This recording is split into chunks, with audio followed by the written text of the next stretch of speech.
Rock, paper, scissors. Rock, paper, scissors. Rock, scissors. Kill scissors. All right. For $10,000. What did the buffalo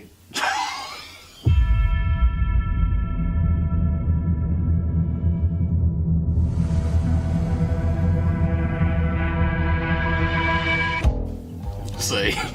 Yeah. What did the buffalo say to his son when he left for college? Bison.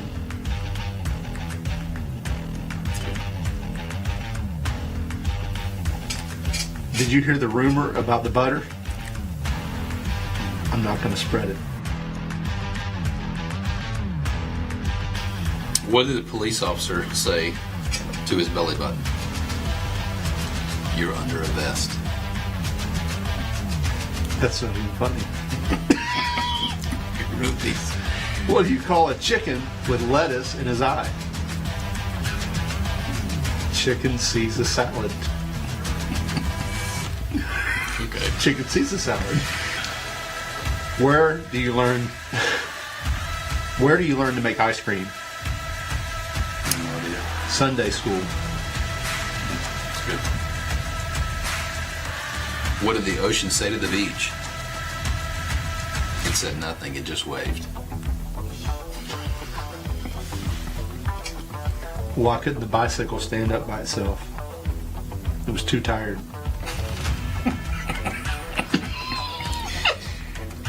Where do boats go when they get sick? The boat docks.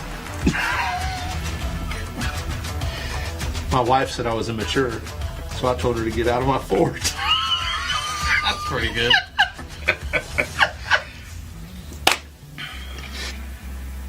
What do you call a fish with two knees? Toonie fish. What is Starbucks' favorite city? Fort Lauderdale. That's it. Okay.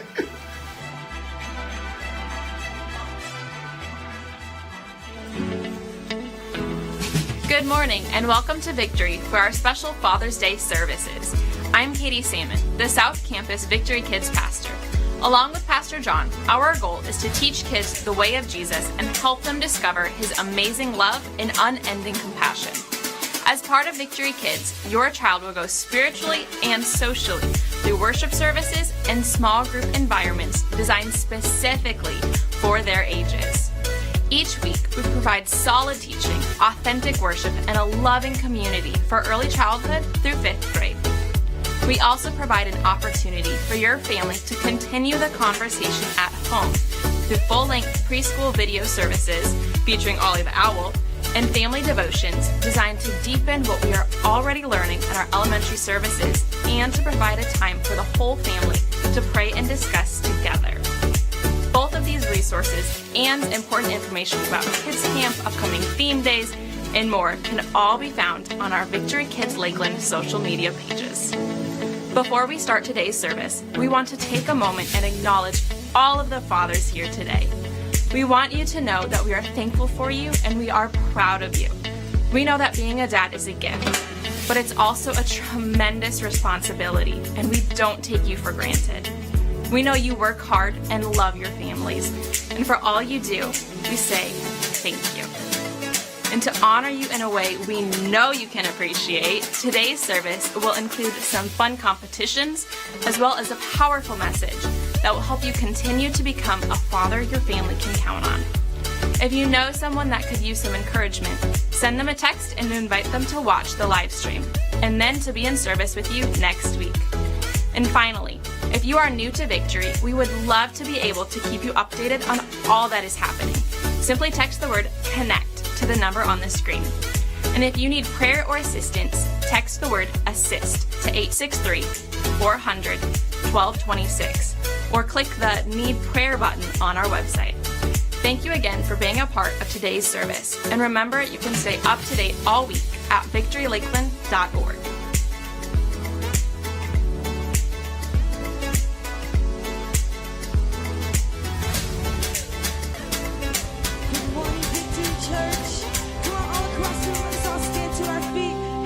Father's Day. We are so glad that you guys could join us this morning. Come on, all across the room, let's declare this and say, and there is no shadow that has ever overcome your life, and there is no rival that could ever stand against your mind. You've always been with us.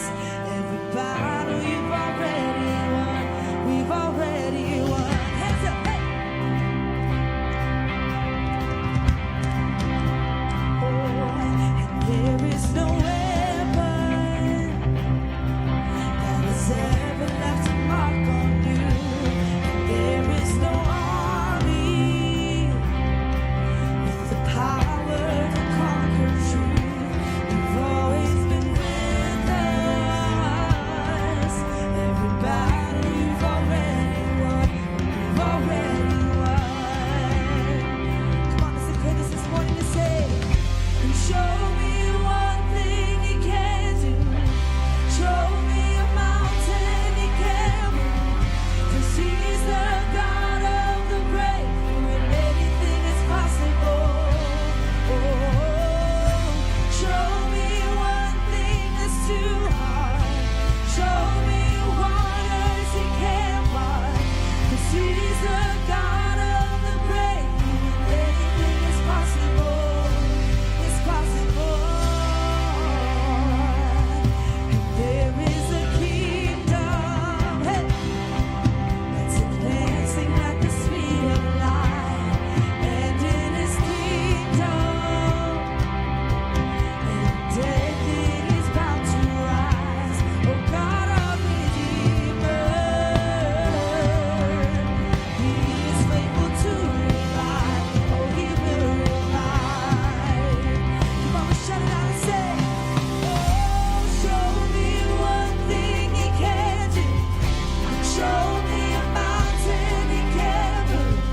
'Cause He's the God of the breakthrough. Anything is possible. So show me one thing that's too hard. You show me waters He can't part. 'Cause He's the God of the breakthrough. Anything is possible. It's possible. Come on, hands up. And all of my fear I will turn into praise. Shake off despair as I sing out your name. A victory dance, I will dance out in faith.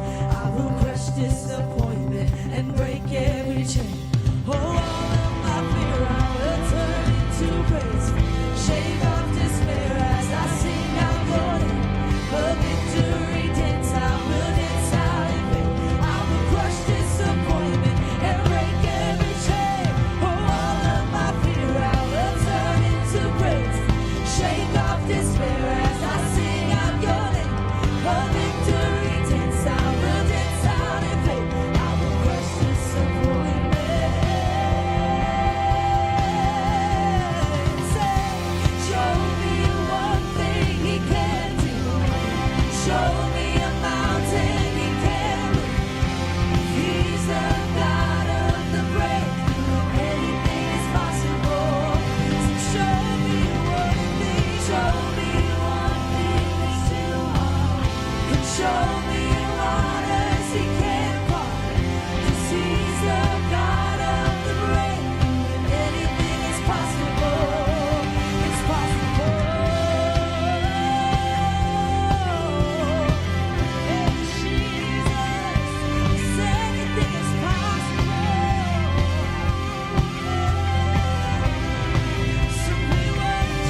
if you know that anything is possible and that there's nothing that our God can't do, come on, all across the room, let's see your hands up.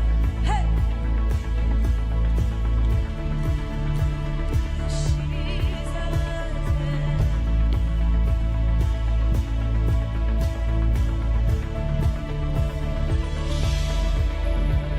And just one word, you calm the storm that surrounds me.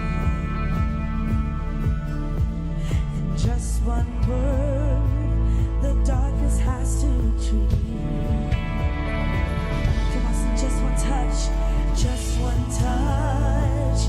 I feel the presence of heaven. Oh, just one touch. My eyes were open to see. My heart can help but come on, we shout it out. There's nothing that our God can do. There's not a mountain that He can't move. Oh, praise the name that makes a way. There's nothing that our God can do. So just one word, say just one word. You heal what's broken inside. Just one word, say just one word, and you revive every dream. Just one touch, say just one touch. I feel the power of heaven. Just one touch, just one touch. My eyes are open to see. My heart can help. Oh, there's nothing that our God can do. There's not a mountain that He can't move. Oh, praise the name that makes a way. There's nothing that our God can do. Oh, there's nothing that our God can do. There's not a prison wall He can't break through.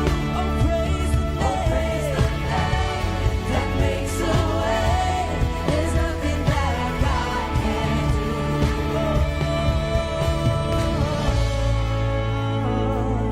Oh, there's nothing you can't do, God. Come on, let's declare this bridge all together and say, oh, I will believe for greater things.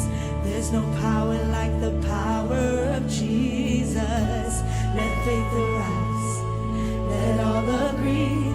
There's no power like the power of Jesus. Say, I will believe for greater things.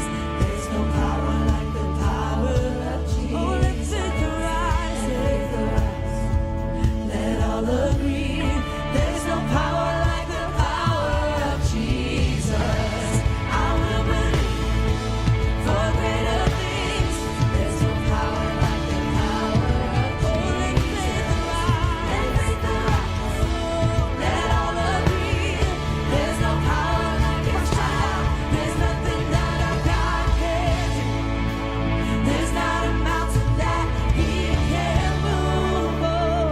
Oh, praise the name that makes a way.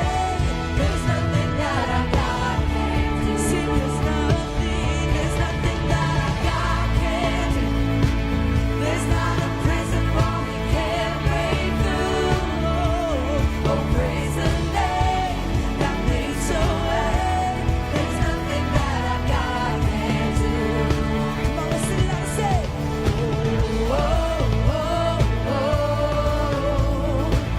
oh,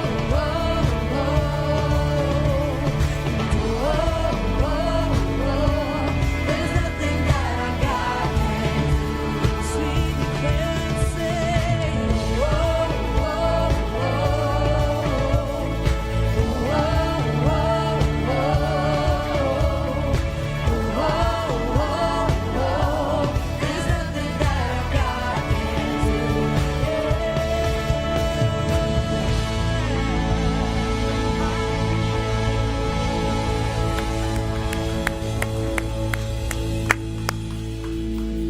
Well, happy Father's Day. So good to have you with us. Thank you, everybody, for being here. You may be seated. And there's a lot going on in this service today. And let me just go ahead and say this up front. Because if you're a guest here today, I know what happens. You come and everything is new and you're trying to figure the service out and the church out, and you're trying to do that in one service. I know that. That's why I want to say what I'm about to say.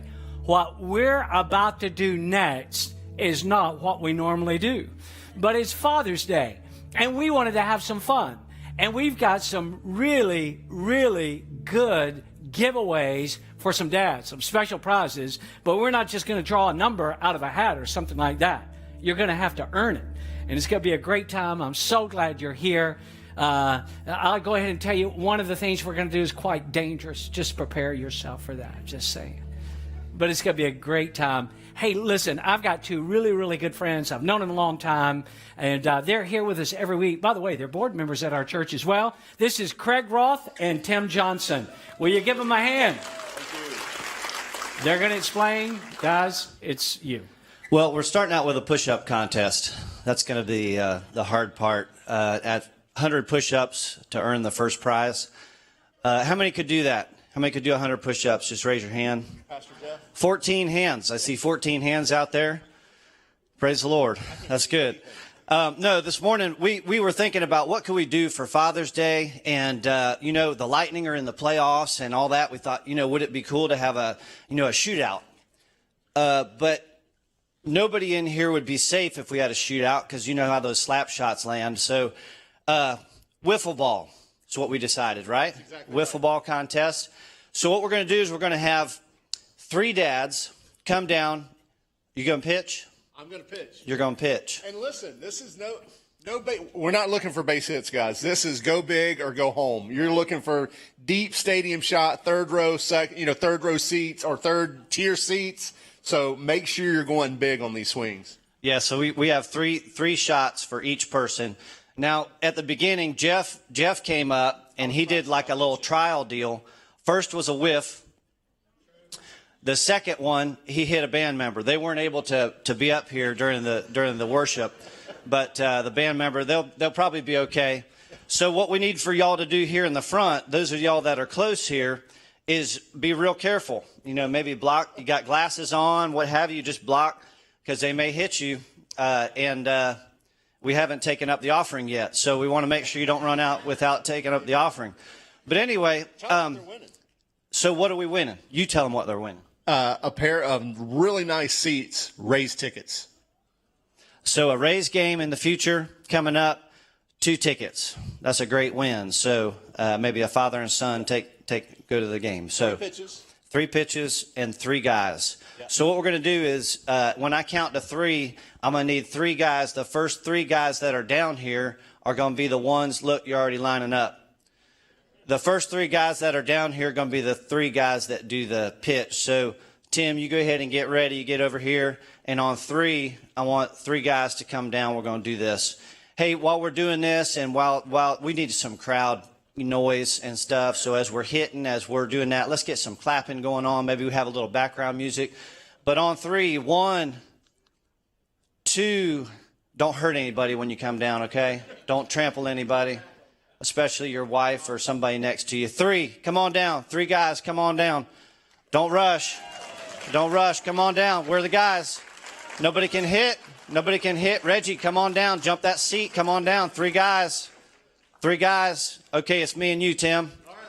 All right, we're going to win the tickets. 3 guys. Reggie, we got Reggie. We got 2. 1 more. Come on, 1 more. Raise tickets, guys. I mean, free raise tickets. It's not that embarrassing. We got 2. We got 1 more. 1 more. Come on down. Where's Jimmy Beck? Jimmy Beck, come on down here. You can win these raised tickets. Come on down, Dad. I know. I may just have to get Jeff back up here again. Got 1 more coming. All right. Let's give him a hand. Shy, but he's coming down. All right. So it's going to be 3 pitches each. You go ahead and get ready. Let's come back here and warm up a little bit. Reggie, come back here and warm up a little bit. You tap your shoes. I know they do that. Don't spit. Don't spit on the ground, though, okay? All right, everybody be careful back there, but we're ready. We got guys up there that are going to figure out who hit the furthest ball. So Kevin, Sapp, Hernan, you guys get ready. On 3, 1, 2, 3, here we go. First pitch.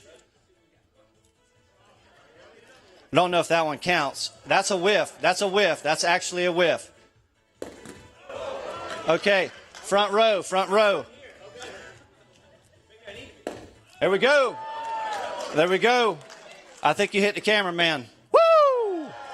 Well, you swinging for the fences there. That's good stuff. Okay, Hernan, that's pretty far back. I mean, how many rows from the back? That's like 6 rows from the back. So you got a challenge now. All right, Reggie, you stay right here.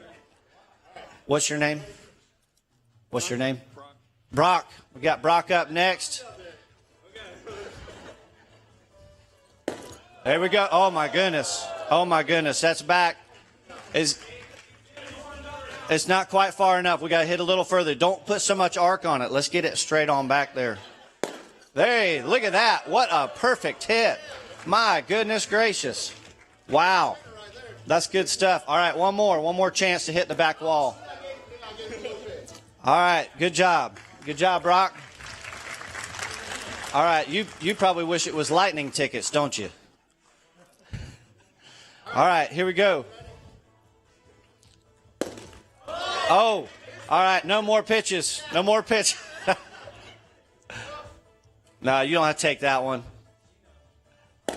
Oh! Line drives. Those are line drives. There you go. That's good. What was your name? Lyle. Lyle. Thank you, Lyle. All right. Let's see.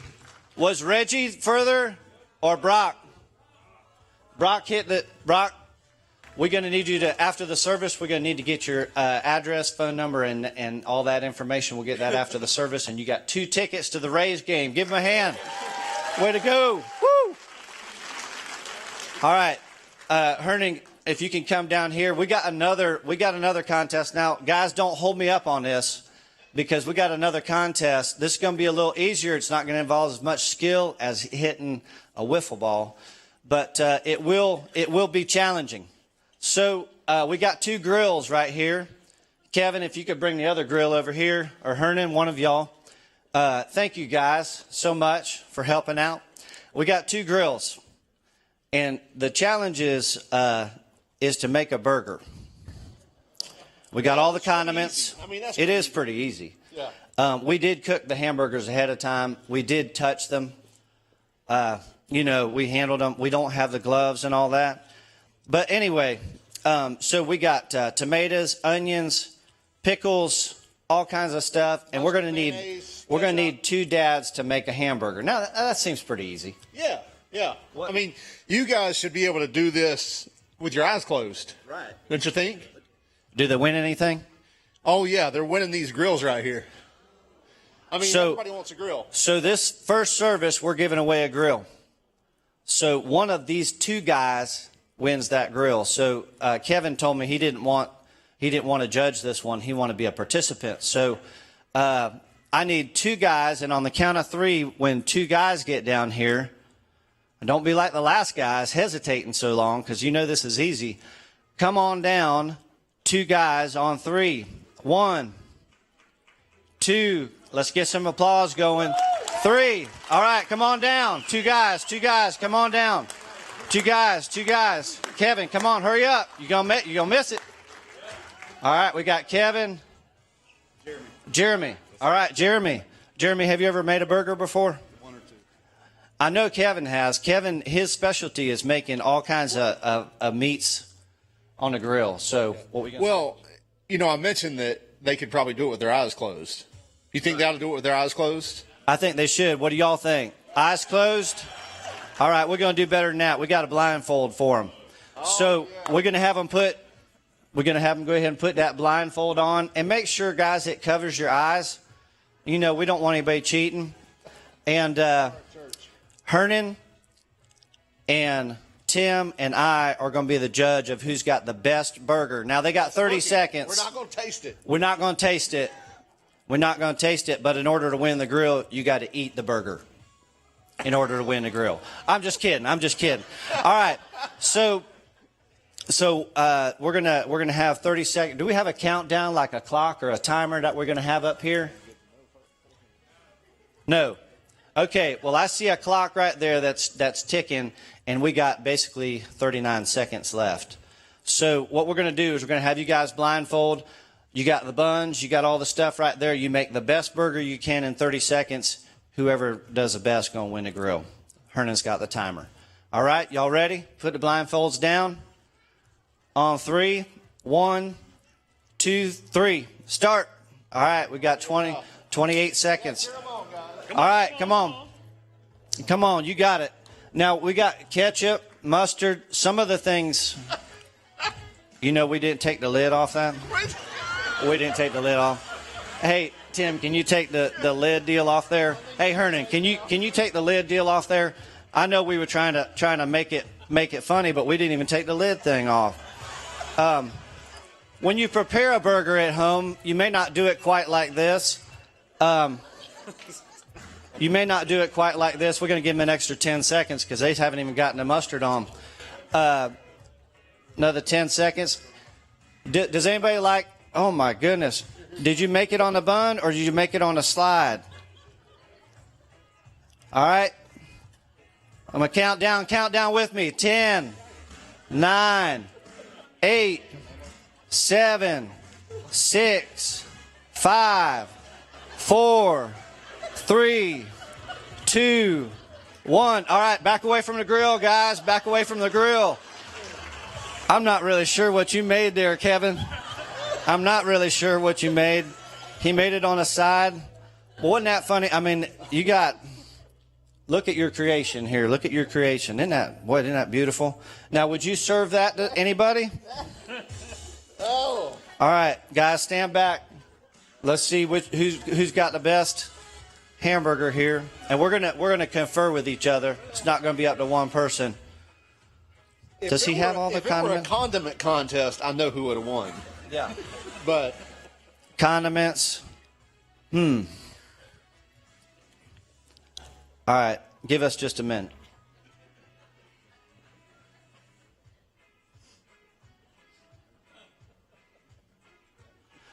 All right, I think we have a winner. Brock? That's not Brock. That's Jeremy. Jeremy. Where's Brock? Brock won the last thing. You can't win again.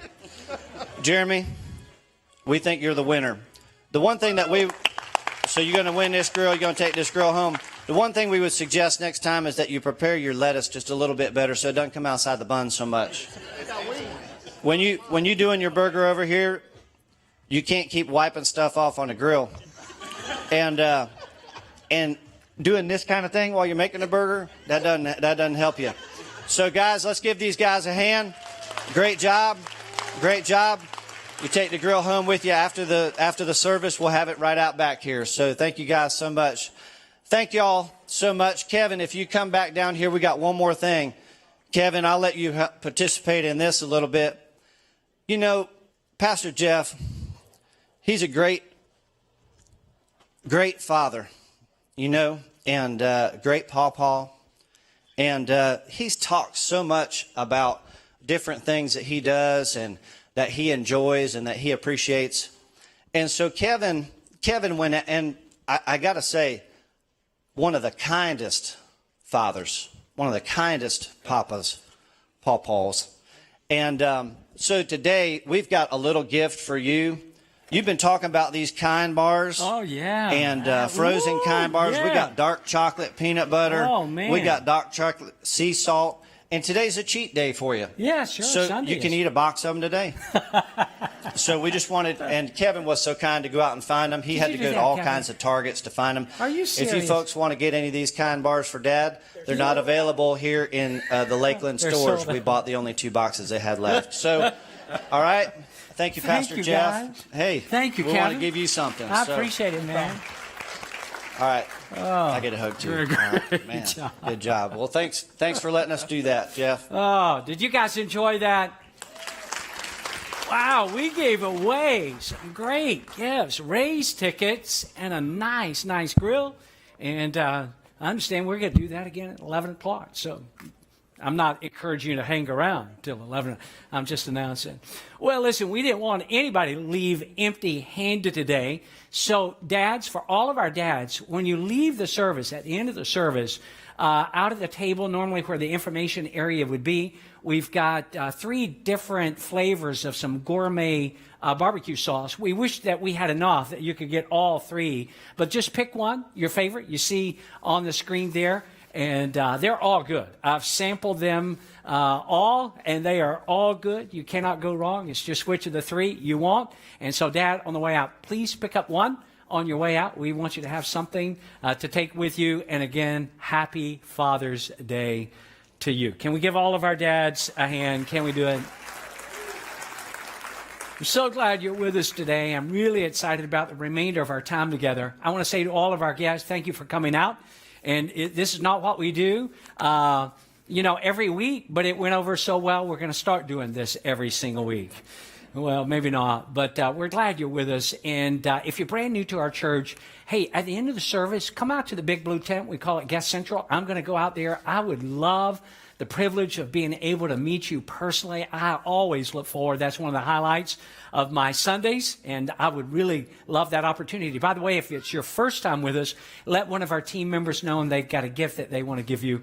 It's just as our way of saying thank you for coming out and being with us. I want to say to all of the church family, it's always good to see you. Thank you for being here. Thank you for your faithfulness. By the way, we're going to talk about faithfulness in the message today. Thank you for your faithfulness in all that you do and being here so consistently and serving in ministry and your giving and all that you do. And thank you for being faithful in your tithing. And you know that there's 3 ways to give. You can give online. We have about 73% of our church family give online now. Or you can text to give, or you can give at the end of the service in the bucket. The ushers will have that. But thank you for your faithfulness. Thank you for being here. We're going to have a great remainder of this time. Before we go any further, I want you to take a look at this great video up on the screen. My college career was over. I got offered a job to become a hospital administrator. 2-year program, $75,000 job. And right before I took the job, my daddy called me on the phone. Let me tell you about my daddy. When I was a little boy, my daddy would always pick me up. When he came home from work, he'd pick me up. When he saw me in the nursery after church, he'd pick me up. No matter how long he worked, no matter how tired he was, my daddy would always pick me up. So when I had my kids, I would always pick up my kids. When I got home, sometimes I was tired. They have a bottle in one hand, and they just lifted up the other hand, and they knew what daddy was supposed to do. My job was to pick them up. This is a spiritual interaction. When you pick up a child, it is a spiritual transaction. When you pick up a child, you change their perspective. When you pick up a child, all of a sudden they can see the world the way you see it. I don't care what your children have done, there is nothing they can do for you to stop picking them up. Well, my daughter's a drug addict, I don't care, pick her up. My son messes up, I don't care, pick him up. I don't care. You pick them up. That is your job, mama. That is your job, daddy. That is your job, grandma. That is your job, granddad. Your number one job is to pick them up and change their perspective. My saddest day, one day, my daddy looked at me and he said, boy, you too big. I can't pick you up anymore. But when he couldn't pick me up physically, he would pick me up emotionally. He would pick me up spiritually. I had a great dad because he would always pick me up. He would always change my perspective. So my daddy called me on the phone, he asked me a question. He said, son, you had a tough year, what's next? I said, Dad, I'm gonna be a hospital administrator. He said, not bad, but let me ask you a question, son. Do you believe you're an NBA player? You can't outproduce your self-image, son. If you don't think so, go take the job. But if you believe you're an NBA player, go for it. My dad had the self-control and discipline and waited for my answer. And my answer was yes. You're right, Dad. I can't work the rest of my life. But playing in the NBA is a dream I've had ever since I was a little boy. He said, go for it, son. I limped back into my coach's office with a cast on my foot. I said, Coach, what do I need to do to play in the NBA? I asked that question 4 years in a row. With tears in his eyes, he said, son, when I recruited you, I heard you was a mama's boy. But I'm here to tell you, you just like your daddy. But what do I need to do to play in the NBA? He said, do two things you can play in the NBA. Lose 20 pounds and shoot a three-point shot with range, you can play in the NBA. I think you should be a motivational speaker, son, but if you lose 20 pounds and shoot the three-point shot with range, you can play in the NBA. I lost 20 pounds, and every day I would shoot 500 shots a day, every single day. I got invited to training camp with the Dallas Mavericks, and not only did I make the team, I became the first ever undrafted rookie free agent in the history of the Dallas Mavericks to start opening night. Could you imagine what was going through my mind? I had not started a basketball game since high school. I got to the arena and they dimmed the lights and they put the spotlight right on me. Right through the spotlight, I saw my mom, my dad, and all my brothers and sisters. They surprised me at the game. Then I saw my dad. And I just pumped my fist. And he pumped his fist. And tears streamed down my face. Thank you for all those timeouts. Thank you for making sure I was always home when the streetlights came on. Thank you for making sure I could always hear your voice. Thank you for always changing my perspective. How'd you like that story? Oh, that's fabulous. I want to talk to dads, husbands, men for the next few moments, and I want to talk to you about faithfulness.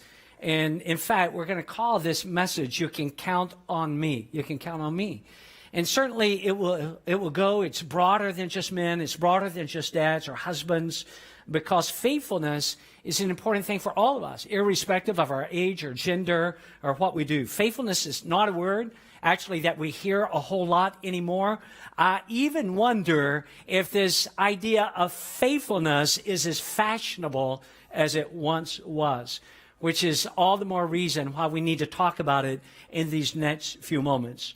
What is faithfulness, by the way? You may be saying, all right, could you define it? And that I most certainly will do. Faithfulness means this. Faithfulness actually means to be trustworthy. It means to be dependable. It means to be reliable. It means to be consistent. In fact, in today's culture, faithfulness is a rare and extraordinarily quality. And I think that it would do us good to revisit this, because maybe it's been a while since you've thought about faithfulness and what does it mean to be faithful. Proverbs chapter 20 and verse 6. Look at this up on the screen. It says, everyone talks about how loyal and faithful he is, but just try to find someone who really is. Now, one of the things that you've got to love is that God is the perfect personification of faithfulness. And he wants you and I to become increasingly more of what he actually is.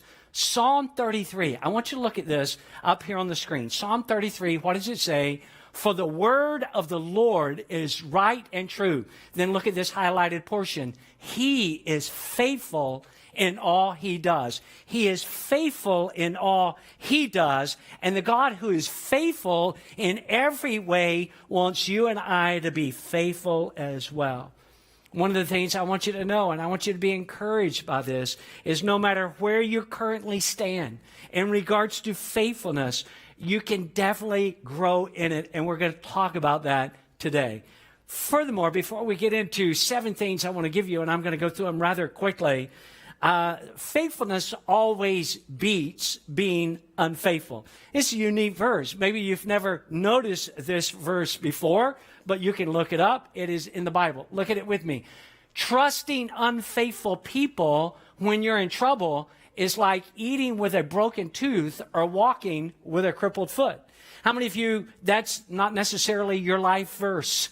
You've not adopted that as your life verse. Maybe you didn't even know that it was in the Bible, but absolutely it is. But what is the implication of it? It is this: unfaithful people are like a bad tooth, or like feet that have nagging soreness. Unfaithful people, what is the writer saying? He is saying that unfaithful people are a pain. That's exactly what he's saying. Unfaithful people are a pain.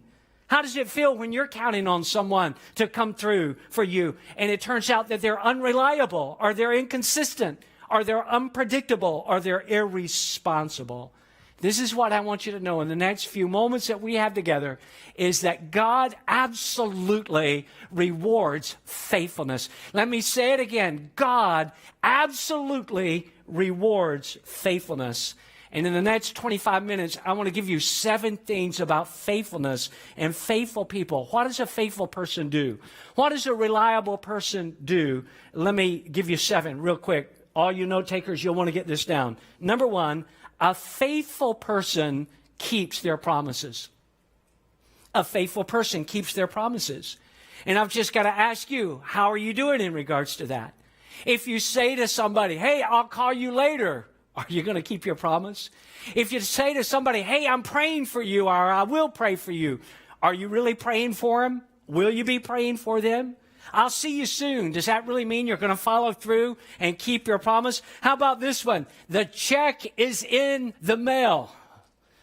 Is that a promise that's going to be fulfilled? Faithful people will keep their promises. Look at this verse here on the screen. People who promise things they never give are like clouds and wind that bring no rain whatsoever. Can I especially encourage you today, if you're a parent, to keep your promise? And why is that? Why would I just stress that?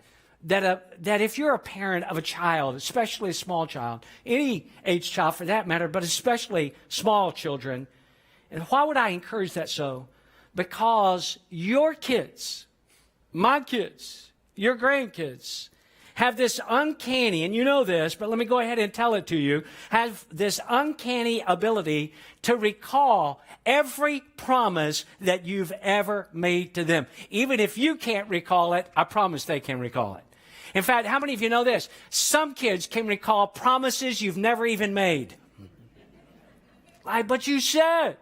How many times have you heard that? But you said. How about this? Dad, Mom, you promised me. One writer has said this: the number one problem in parent-child relationships, listen to this carefully, the number one problem in parent-child relationships is resentment. And the number one cause of resentment is broken promises. Let me say that again. The number one problem in parent-child relationships is resentment, and the number one cause of resentment is actually broken promises. Faithful people keep their promises. Ecclesiastes chapter 5 and verse 5 says this: it is better not to make a promise than to make one and not keep it. So number 1, faithful people, what do faithful people do? They keep their promises. Secondly, number 2, faithful people honor their marriage. Honor actually means to respect. Honor means to hold in high esteem. Check out this verse from Hebrews chapter 13 and verse 4. Look at this verse. The A part of the verse says this: marriage is honorable in every way, so husbands and wives should be faithful to each other. What is the writer talking about here? He's talking about mutual faithfulness. Now, I want to just hit pause for just a moment, because I want to mention something that is an erroneous, incorrect statement, and I want to go ahead and toss this out because a lot of times it's a mindset, and I just think we need to debunk it. And here's the mindset: as long as I'm not committing adultery, that means that I'm faithful to my marriage. As long as I'm not committing adultery, that means I'm faithful to my marriage, and that's simply inaccurate. Because faithfulness is a choice, and a choice that covers a wide spectrum of possibilities. It does. A choice to not allow anything else to take priority over your marriage. You know, it's so easy to put other things ahead of your marriage. You can put your job ahead. That can become the number one priority. It can be hobbies. It can be sports. You can put social media above your marriage or online shopping. You can put books or friends or pets or Netflix. And these things in and of themselves are not wrong as long as they have their proper positioning, their proper perspective, and that they're not taking a priority over the marriage. Other things could be added to that, but let me just say again, faithful people will honor their marriage. Number 3, faithful people, be sure you get this down now, faithful people use time wisely. Now, there's a lot that we don't have in common. All right, we're different. I mean, just look down the road either way and just say, yeah, there's a lot we don't have in common. We don't. We're different in so many different ways. And I know that even now, some of you are thinking, you know, Pastor Jeff, you're up there speaking and such, and, you know, I would love to be 6'3", just like you are, but I'm not. And I understand. I haven't always been this tall. But 5th grade on, I was. But there is something that we all have in common. It's not equal pay. It's not equal perks. So many things we don't have in common, but what we all have in common is equal time. We all get and we all have the same amount of time. You get 168 hours a week. I get 168 hours a week. And there's numerous things that we can do with time. Time is congruent with money in this regard. You can use it in similar ways. With time, you can spend it. How many of you know that with time you can waste it? With time you can invest it. In fact, did you know that with time you can invest it in something that will ultimately lead one day to a lasting legacy? How are you using your time? How are you spending it? Are you wasting it? Are you investing it? Ephesians 5:15 and 16. This is what this great church leader Paul had to say. He said, act like people with good sense. How many of you know that's just wise advice right out of the gate? Act like people with good sense and not like fools. These are evil times, Paul says, so say it with me, make every minute count. Say it again, make every minute count. So in this sense, faithfulness involves managing our time wisely. Now, how can you and I manage our time? Because it's a limited commodity. We all have it in common, 168 hours a week. How can we manage our time more sensibly?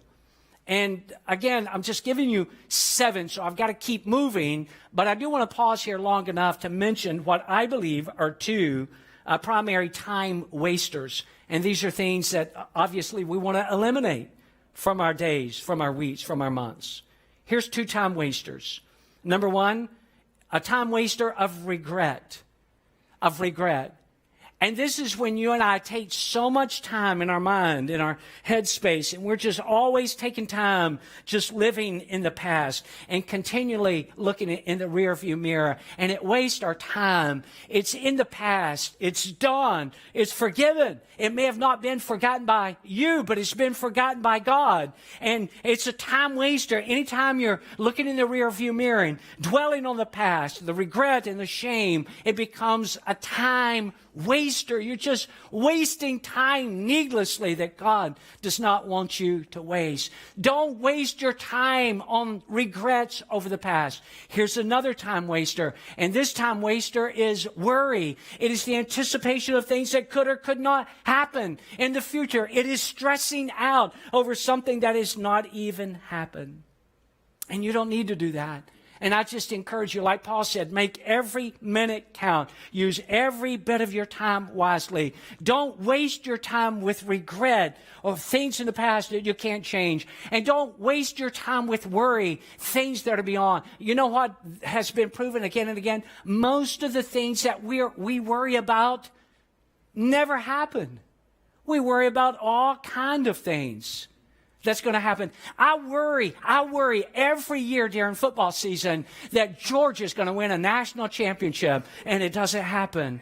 I've wasted my time worrying about it. It doesn't happen. It never happens. perhaps this could be the year.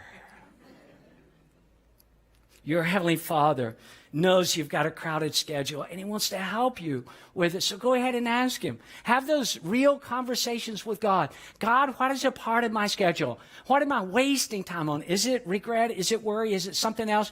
God, what is it that you want me to eliminate from my schedule? Evaluate that. Process that. Take time this week to just say, God, in the course of a week, in the course of a day, what am I doing? What am I doing that is a waste of time? What do I need to eliminate? Ask God for help practically, pragmatically. God, reveal to me what I need to add to my schedule. Is there anything that I should be doing that I'm not doing? In fact, God, is there anything that I should be doing that I'm not doing? And the reason I'm not doing it is because I'm so busy doing things that I shouldn't even be doing in the first place. See, faithful people are people who keep their promises. Faithful people honor their marriage. Faithful people use time wisely. And then number 4, faithful people, they make great friends.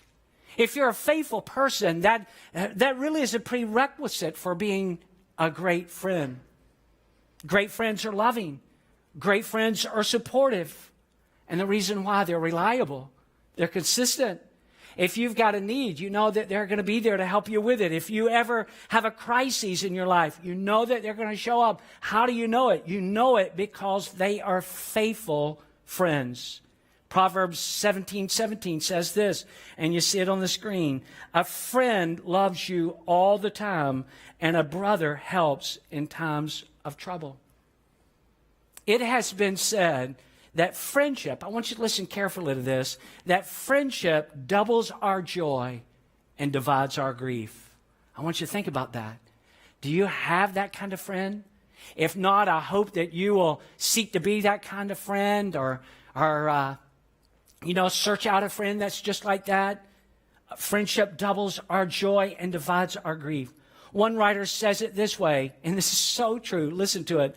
Often we have no time for our friends, but all the time in the world for our enemies. Isn't that true? Because we spend so much time dwelling or thinking about it.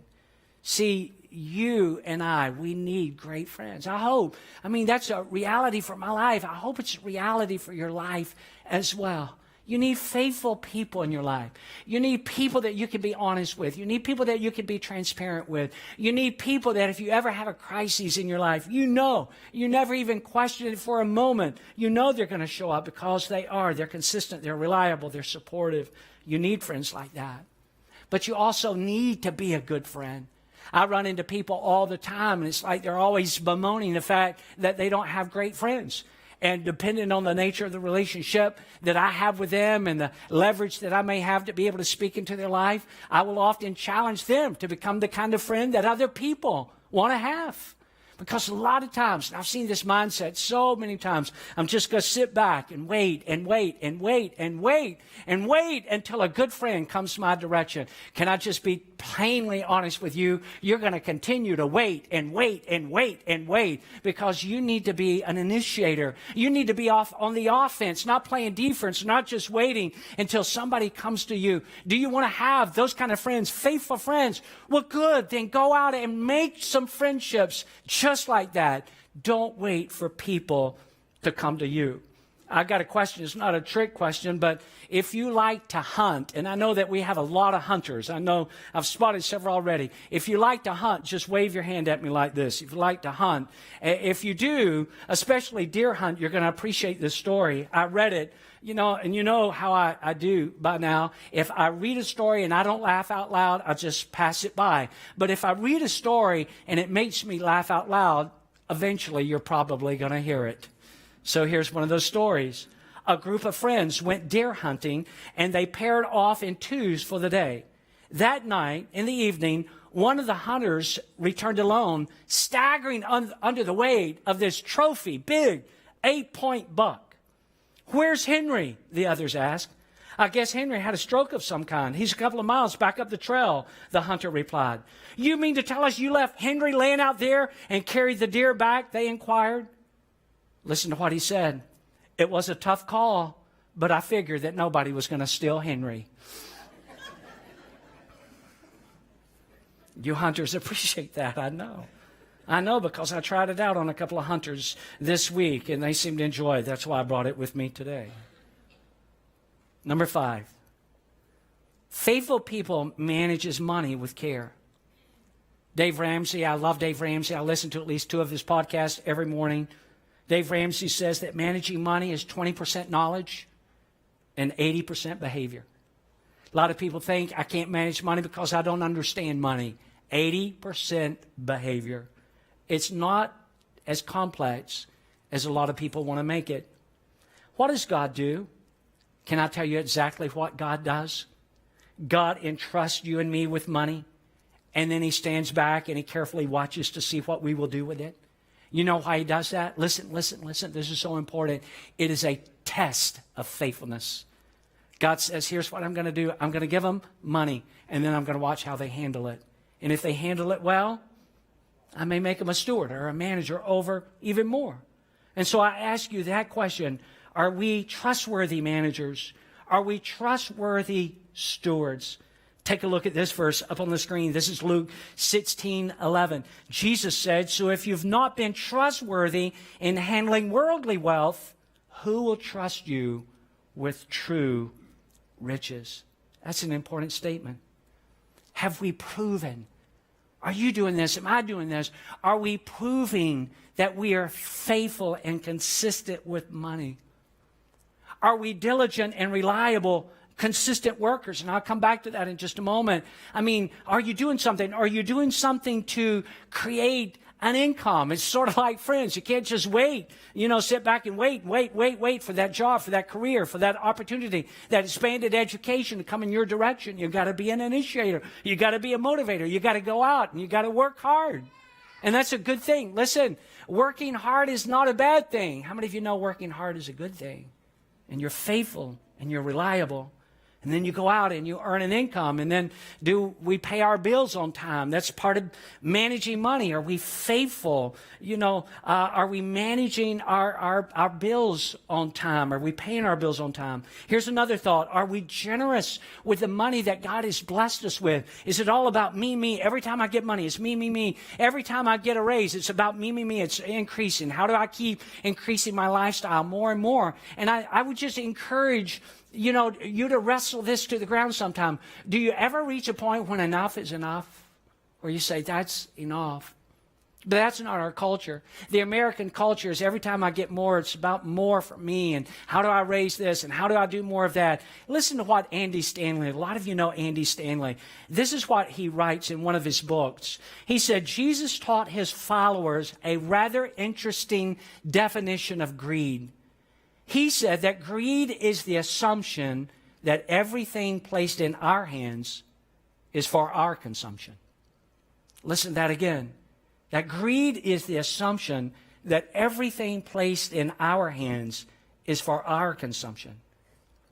Can I just take it a step further since we're in church? Are you faithful with the Lord's tithe? Well, that's my money, Pastor Jeff. No. The tithe belongs to Him. See, even in tithing, I don't have time to get into it. Even when we tithe, we're not really giving. We're simply returning to God what is His in the first place. Giving is when we go beyond the tithe. The tithe means 10%. You know that if you've been here. It's when we say, well, I'm going to go beyond that, and I'm going to find some other kingdom initiatives that I want to be involved in. I want you to look at this verse up on the screen. If you're not familiar with it, I pray that you'll become increasingly familiar with it. This is, again, this great church leader, Paul, and he said, on the first day of every week, each one of you should set aside a sum of money in keeping with your income. Guys, if you would keep that up for just a moment, because there's 3 truths related here to what Paul would say as a faithful giver. He said, first of all, a faithful giver is regular and systematic. On the first day, you see that phrase there, on the first day of every week, on Sunday, the first day, here's what I'm going to do. I'm going to be systematic in my tithing, in my giving, the first day of every week. Secondly, tithing is not just systematic, it's planned. It's planned. It's not an afterthought. Look at the phrase here. It's set aside a sum of money. I know so many well-meaning people that they want to do better with money, but it's, because there's not a plan, because there's not a strategy, because, it's like Ramsey and others have said, when you have like a budget, it's telling your money where to go rather than trying to find out where it went. There's a plan.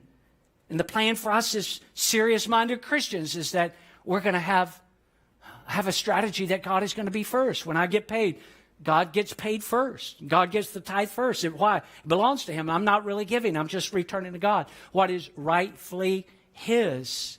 And we do that. It's a plan. It's not like, and again, I know this happens and people aren't just trying to consciously make it happen. It's like this. Well, I've got so many. As soon as I get that check, as soon as that, that automatic deposit hits my account, I've got about 50 hands reaching out for it. I've got an insurance hand and a utilities hand and a rent or a mortgage hand. I've got all these different hands. I got food. I've got clothes. I've got medical. I've got this hand and hobbies and recreation. And if at the end of the day, I've got a little bit left over, then here's what I'm going to do. I'm going to give God just a little bit. Not for serious-minded, faithful Christians. It's systematic and it's planned. Thirdly, it's also proportional. It's a percentage. What does the writer say? You see that phrase, in keeping with your income. Everybody here, we all have different levels of income. When I mentioned earlier, that we have a lot of things that are not in common. And the thing about tithing is we don't all give the same amount because our income level is not the same, but it's proportional. It's a percentage that we give back to God. Let me keep moving. We're about out of time. Number 6, faithful people, I told you I'd come back to this, are diligent workers. If you happen to be in a position where you hire or you manage or you lead people on a working team, what kind of players are you always looking for? In fact, if you're a business owner right now or manager or a leader, we're at a sort of a crisis in the regard it's just hard to find good employees these days. Every time I walk into a business, I see help wanted, and they list all these different areas where they need help. When you're looking to add to your team, what kind of players are you looking for? And we all know what we look for. We look for people that are reliable, don't we? We don't look for people that are corrupt or crooked. We look for people that are trustworthy. We're not looking for people that are unpredictable or dishonest.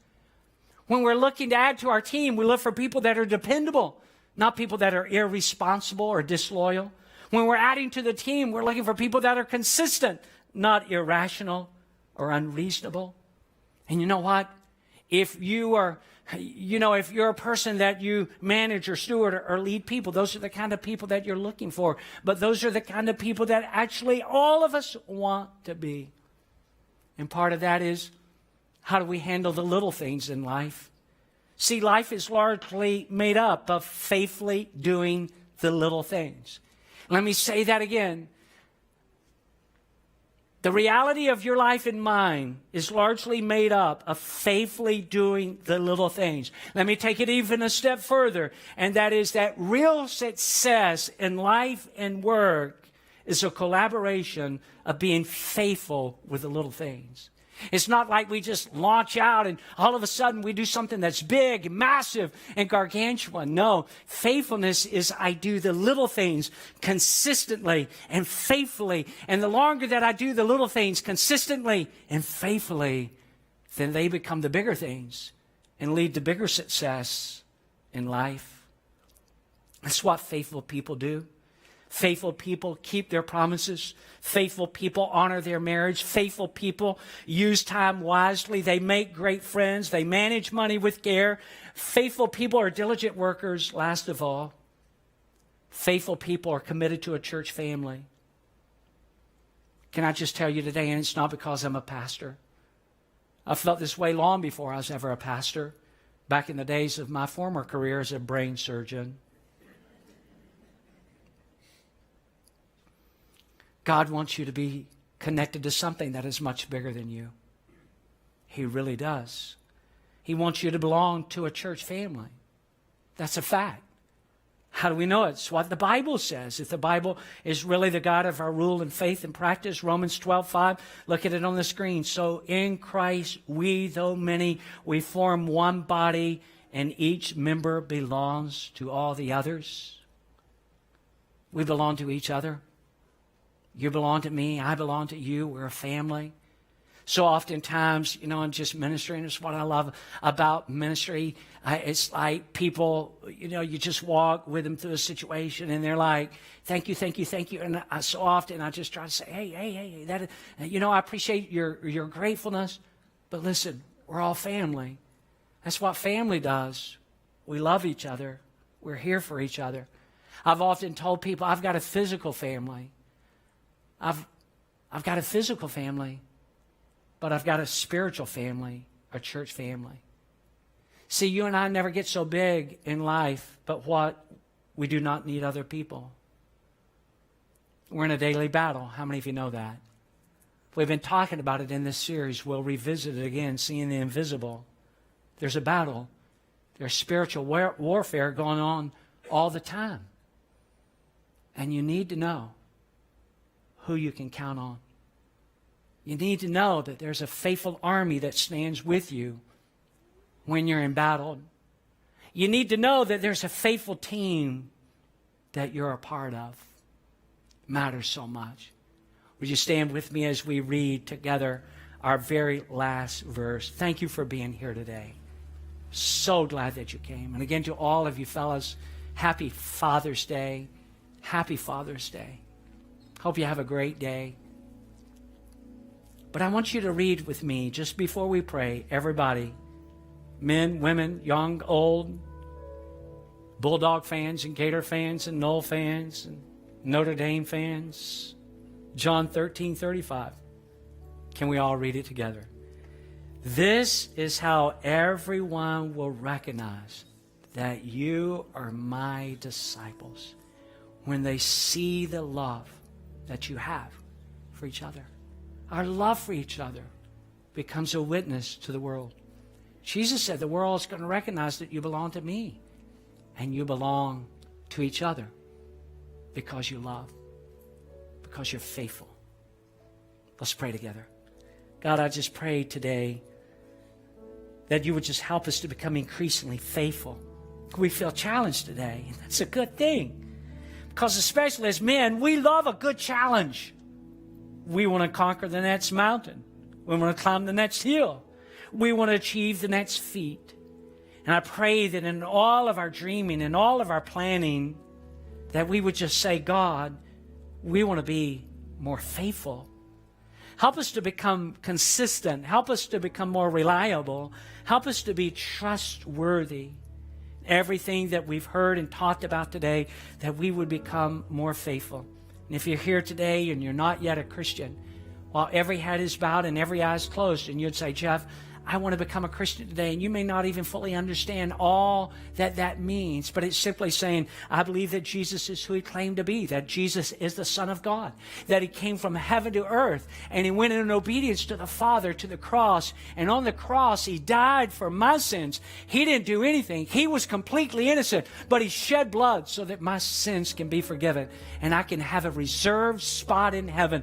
And we come to him on the basis of faith. We don't come because we've earned it. We don't come out of good words. We don't come on the basis of what we've done. We come on the basis of what Jesus Christ has already done for us. And we say, Jesus, thank you. Come into my heart. And you just do that right now. Jesus, if you're not a Christian, just say, Jesus, come into my heart. Jesus, forgive me of all my sins. I love you. I love you. I want to know what it is to serve and follow you. We ask all these things in your strong name. And everybody said, amen. Thank you for being here. Happy Father's Day. Guys, be sure to grab a barbecue sauce on your way out and cook something this afternoon.